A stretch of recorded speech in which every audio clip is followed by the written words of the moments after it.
my pre-ritual routine, my Meyers Briggs personality type, vegan advice, and thoughts on the patriarchy. This is either a really poorly scripted, mashed together video, or it's a Q&A. Hey viewers, my name's Cara, this is my personal channel, and this video is indeed a Q&A. I asked for questions on the last video that I posted on this channel, and also said that you could ask them with the hashtag CuteWitchQs, so I have collected the multiple questions that a few of you asked. I have screenshots of them on my phone that I will be reading from, and they will also be put up on the screen for you. A few people asked 4 or 5 or 6 questions, so I'm gonna get right into this. I'm gonna try to answer these in the order that I read them and received them. So Christina asked a few questions. How are you doing after making the switch to living off your YouTube and Patreon and Etsy income? Not well at all. I'm not gonna sugarcoat that, but I'm also not gonna dwell on it right now. So there's that. Thank you, Christina. Her second question is, what personality does Medusa have? Moonstone Dreamer also asked, tell us more about your work with Medusa, which is a statement, not a question. I've never really thought about what personality Medusa has. I mentioned in my previous video that I've been working with Medusa. The way that I work with her is through an archetype of a particular form of the myth of Medusa and Athena that I learned through a reclaiming witch camp group that I've worked with. And I went to a leadership workshop that they were doing, and they were working with a specific version of the myth. So I definitely don't have an idea of Medusa's personality in the same way that I have ideas of personalities of deities that I've met in meditations and things like that, deities that have come to me in dreams or in path working of any kind. I sort of have an idea of their personality. I've more been working with Medusa as an archetype and a concept, and so I have this idea of what she represents to me, but I have not had a personal meeting with her yet to get to know her personality, if you will. More about my work with her, it revolves around seeing yourself truthfully and honestly, and seeing beyond the monster is a very simple way to put it. Christina's last question was, what is your Meyers Briggs personality, and have you checked out the cognitive functions? I actually just recently took one of the online quiz versions of the Meyers Briggs, like one of the free online things, and it said that I am an ENFJ with only a slight preference over the others for each of them. So literally like a 9% or 14% preference, which matches kind of what I feel like, because of course all of us have all of those things within us, and it's just how much do you express each different thing. So for it to be only a slight preference for all of those things, I thought that was really accurate. But the descriptions for ENFJ do seem to fit me, and I was looking up specifically like the types of careers and paths that different personality types tend to take. ENFJs tend to be teachers, mediators, facilitators, and things like that I definitely do and definitely resonate with. I had not looked really in depth into the cognitive functions until today. Actually, before I did this video, I decided to look up more about them. So I read the ones that are supposed to go along with ENFJ, and they definitely seem to fit me, but I'll have to, another time in the future, actually read through and see which ones I feel like I express the most often, and see if I agree with the ENFJ type overall, because maybe that's not actually it, because the cognitive functions are supposed to lead to the letters and not the other way around. So it seems to match, but I did do like the little free version. I didn't actually go through someone to have it done through the cognitive functions or anything, so that'll have to be another time. But it's very interesting, and I think helpful either way. Nikki also had multiple questions. Number 1, favorite vegan desserts? I don't have a lot of vegan desserts. I wish I knew the recipe for this beautiful mess of an Oreo pudding thing that they made for the vegans at witch camp last year. This time last year, I was at my first witch camp having beautiful transformative experiences, and it does not feel like it's been a year, but it also does feel like it's been a while. One of those weird things. But anyway, the first night after ritual, they didn't have any vegan desserts. Even though several people had signed up for camp as a vegan diet and there were vegan options at all the meals, no one made a vegan option for dessert, which I was really saddened by, because after a really powerful ritual, I personally always crave chocolate. So I wanted something chocolatey and delicious and vegan, and there weren't any. So I mentioned something, and the next day they had this beautiful like Oreo cookie chocolate fudge with some kind of, it wasn't a pudding, but it was almost like ice cream but melted. It was like a milkshake but more solid. I don't know what it was, but it was vegan and it was really good, and I had a lot of it. I also really have been craving cheesecake lately because I used to love cheesecake, and I have not had a vegan cheesecake yet, so I need to go find somewhere to either get me some vegan cream cheese and make my own, or get a vegan cheesecake. I also just like fruit pies, and a lot of the time they're accidentally vegan anyway. Number 2, do you do anything pre-ritual to get yourself into the mindset of magic time? I have a hard time transitioning from regular day-to-day activities to a place of focus. I absolutely do. I don't necessarily think of them as my pre-ritual routine all the time, but that's what I decided to think of it as for this video because it makes sense. It's not something that I always do in a specific order. I don't always do the same things every time. But yes, when I'm getting ready to do any kind of working, especially a full ritual, but any kind of spellcraft, any kind of card reading, whatever, I definitely have little things that I can do, just depending on how I feel. I light incense all around the house, or at least around the area that I'm going to be working. I might light candles. I might put out some crystals. I basically just kind of like pretty my space up is kind of a thing. I tend to like lay down a blanket or lay down a tapestry in the middle of the rug to kind of transform that space, light my candles, light my incense, turn off the lights. I like to work by candlelight, so that definitely is a big one for me. It's just the lighting change is so different. I might put on some music. A lot of the time I like to take a ritual bath beforehand, so I might actually go and light all my candles and incense in the bathroom and take a candlelit bath. I know, I spoil myself. I recommend it. 3, have you read The Witch's Daughter by Paula Braxton? I have not. I'll look it up. And 4, how do you plan to observe Yule and find time for it during Christmas celebrations with your family? Well, my family is Italian, so our Christmas celebration is Christmas Eve. We all go over to Graham's house on Christmas Eve. The little ones open presents. That's it. That's all I'm obligated to family-wise. So Yule is a few days before that, so there is no conflict in that sense. And I don't live far away from my family, so I'm not like traveling over that holiday, so I'm not away from home for an entire week and therefore not in my own space for Yule or anything like that. I definitely have the time and space to do whatever. I actually was just messaging someone on my Facebook page who was asking me about Yule ideas about some of the things that I do, because I don't have my own Yule tree that I do here. Sometimes I'll get a little tree. Usually I don't. Usually I decorate my broom, and I have a wreath that I have had since college that I decorate in a specific way. And last year I made myself a solstice ornament to hang from the wreath. Just stuff like that. And I do like to get little presents for my friends, specifically if I'm out somewhere and I see something that reminds me of them, I'll grab it. It's not so much that I have a list of people to buy for and I have to go get them something. I more just like go out and get what reminds me of people and then I give it to them. And that usually translates to getting things for the, main people in my life who mean a lot because things remind me of them. That's the basic thing. I don't have like a specific ritual that I do for Yule yet. Like I bless candles at Imbolc and I commune with my ancestors at Samhain. I don't have anything specific ritually for Yule, you know what I mean? Not yet, anyway. Other than my decorations. Thor90 asks, do you think all of this means anything or just some of it? Yes. Andy actually asked in the comments of another video, and I decided I would put it in here, why don't you do UU related videos anymore? That is actually a really long and complicated and involved story, but the Reader's Digest version is that I have not been attending the UU church that I used to attend regularly anymore. At all, like for a very long time. Since the beginning of this year, I haven't been going. I am having interpersonal issues with someone at the church, and the easiest way for me to deal with that was to no longer attend and not attend any of the related events at all. I do still have some friends who I'm in contact with from there, but I don't go anymore, so there's just not a lot of opportunity for me to talk more about new and exciting things that are happening, like each and every week at the church, or anything that I'm doing regularly there. So I am still considering myself a Unitarian Universalist. It's definitely still a tradition that appeals to me, but I'm not currently attending my church, so there's just nothing new for me to talk about all the time. It's a good question, thank you.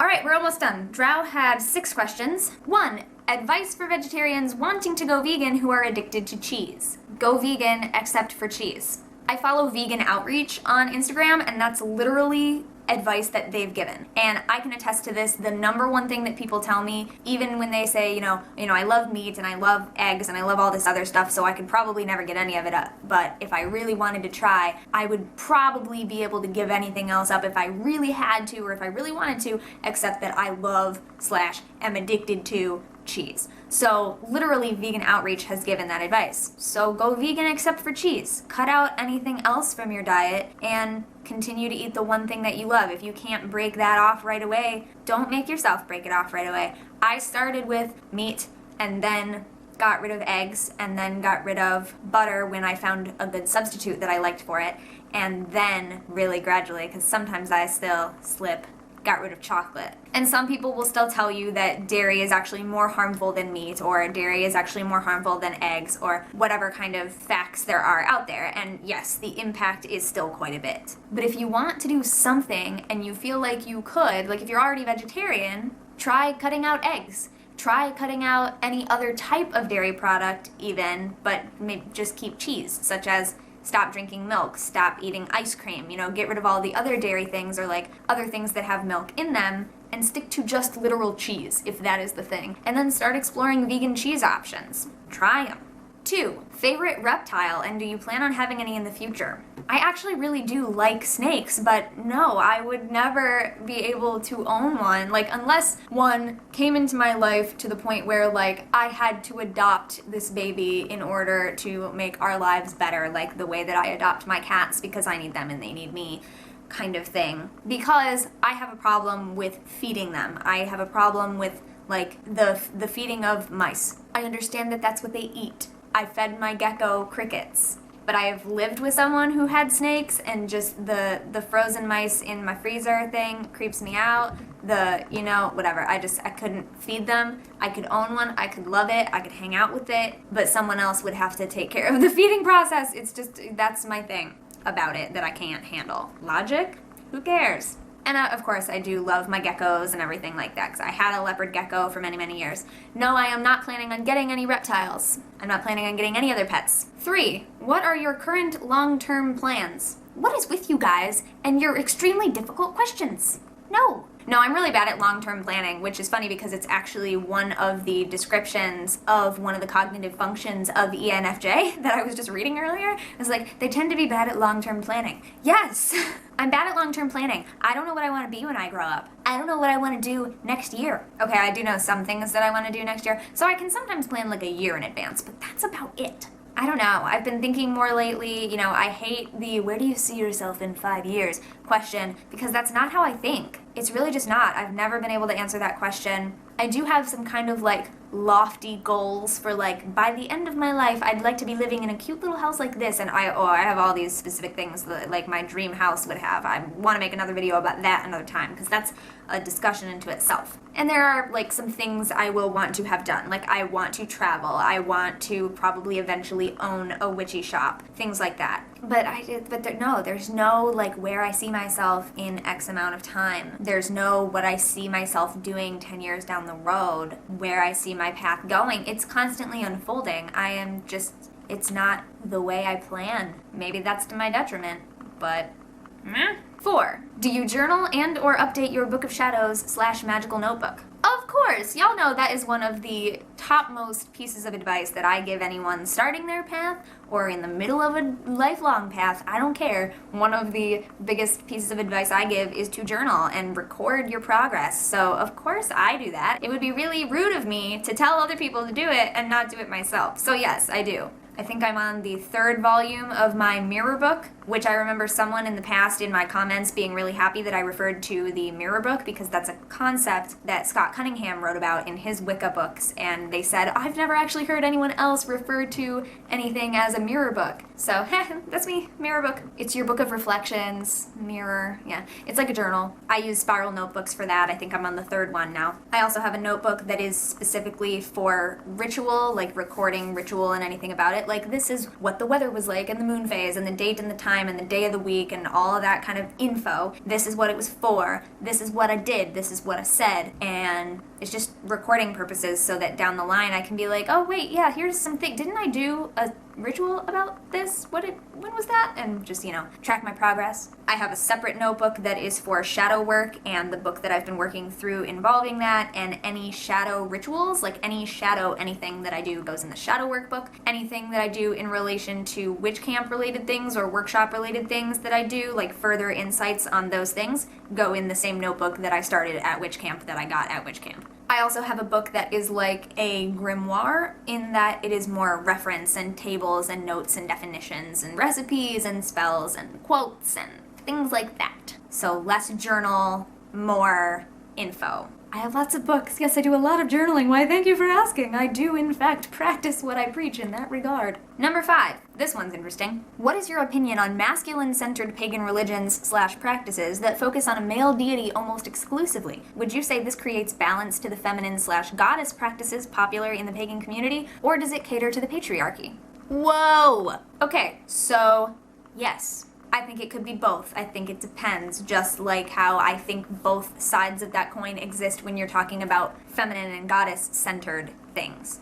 I do believe in a balance. I do think there is something unbalanced about strictly working with God or goddess and not the other. That's just my opinion. That's how my path works. There are people who really extremely identify with just one or the other, and I feel like there are definitely times within my path where I have done that and where I have needed that. So I know that there is space for all of those things. That said, I do also participate in a Red Tent, which is a women's spirituality group, and a lot of people have complained about the fact that men are not allowed in those spaces because it's for women. And some people are asking, why aren't there equivalent men's spaces? There isn't something exactly like Red Tent, but flipped because they're for a different purpose, but there definitely are men's only groups and men's spirituality groups out there. It just depends on who is there to lead it, who's there to make it, and who needs something from it. Just like different Red Tents that you go to that are run by different people and different people attend, they kind of are shaped by what that community needs.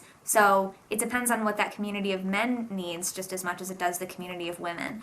And I feel like the concept in general is fantastic because I know how important it is for me to have both my mixed spaces where everyone is welcome no matter who you are, and to also have my women's spirituality. So I can imagine that there is definitely a place for that, for men to have their own spirituality and that their own space in that regard. Just like there would be space to have trans-only spirituality if people felt the need for that, which I'm sure exists, or queer space, or whatever. It's about the needs of the people in the community. I think those are great. I do also, however, know that there are some groups within paganism, not even gender specific, but tradition specific, who can be really exclusive and can be really derogatory toward other groups and other people within paganism. So I do see that there could also be a potential for that kind of thing to happen with any group. So I think it's a wonderful concept. I think that it's very important for people who feel that they need that kind of space to be able to create and maintain that space for themselves and have something fulfilling and awesome. And I also know that there are some groups that may take that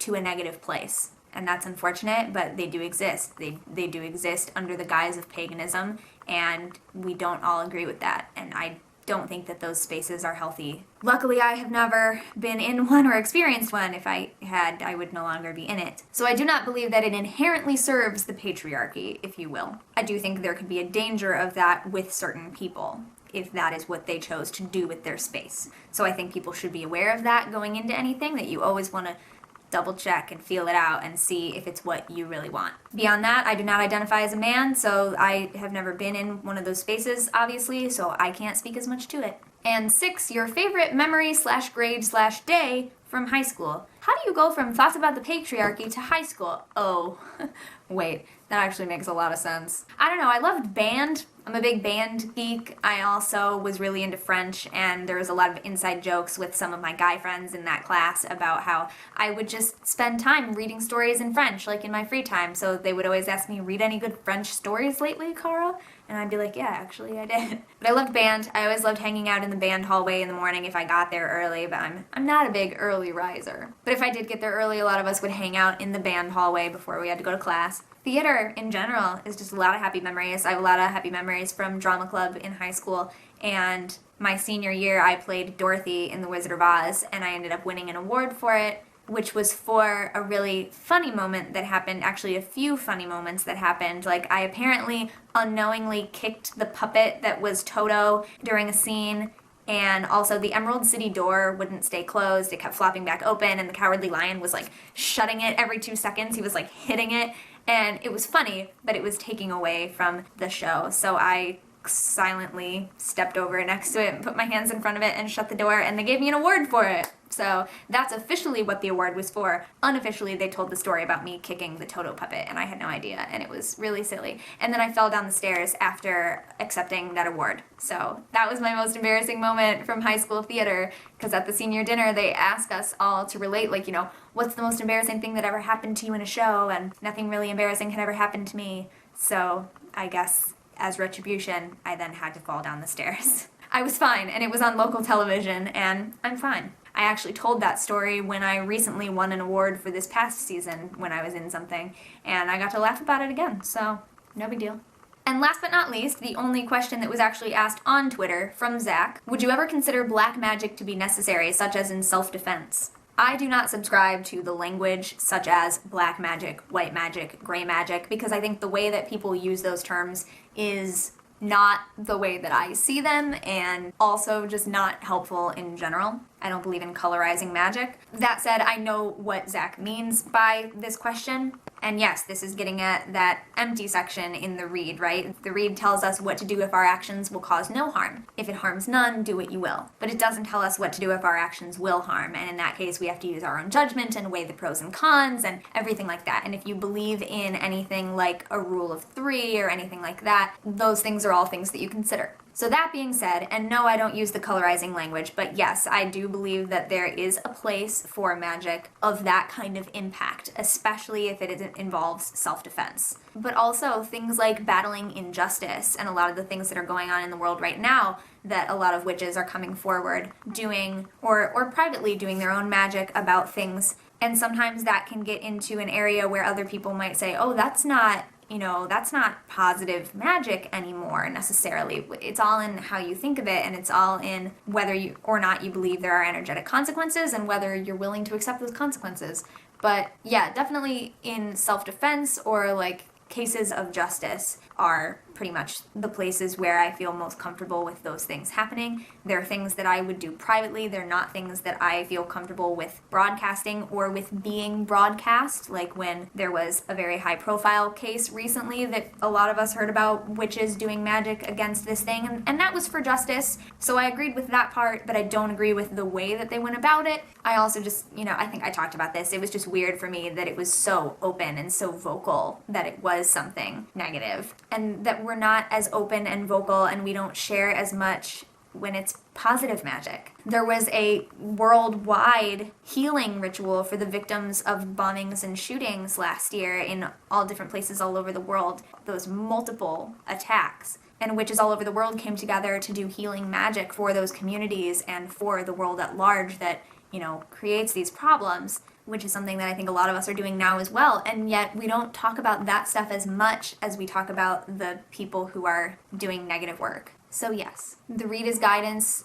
It is guidance that I attempt to follow, but we do have to acknowledge that it doesn't tell us what to do if our intent may cause harm. Thank you for all of those questions. I'm sure this video ended up a little longer than I meant for it to be, even though I'm cutting out all these pauses that I took in real life. And I have several ideas for videos coming up soon, but I just wanted to get this one done and out there and say, hey, thank you all so much for your questions. I'll see you very soon. Until then, don't forget to be awesome, blessed be, and goodbye.